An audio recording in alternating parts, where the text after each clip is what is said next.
Welcome back. Before we start inserting data, we must understand the three core objects in the pymongo API: the client, the database, and the collection. These objects form a clear hierarchy that defines how we interact with MongoDB. 1. The Mongo client is the top-level object.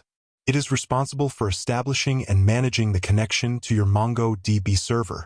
We create an instance of Mongo Client by providing the server's URI or URL, which for our local installation is the default address. The code uses Mongo Client and the URI string. Once this line executes, the client is ready to access databases. Note that MongoDB does not require explicit connection closing, but it is good practice.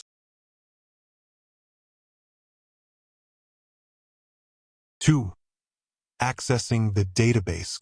The second level is the database. Unlike SQL databases, MongoDB databases do not need to be created upfront. They are created automatically when you first insert data into them. We access a database object from the client using simple dictionary-style bracket notation or dot notation. Both dot notation, client.mongodb_python, and bracket notation, client bracket quote mongodb_python quote bracket, retrieve the database object. We will store this in the DB variable. 3. Accessing the collection.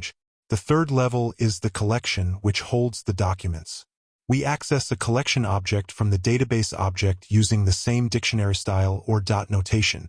This is the object where we will execute all our CRUD methods, like insert1 and find. We will be working primarily with this collection object in the upcoming lessons.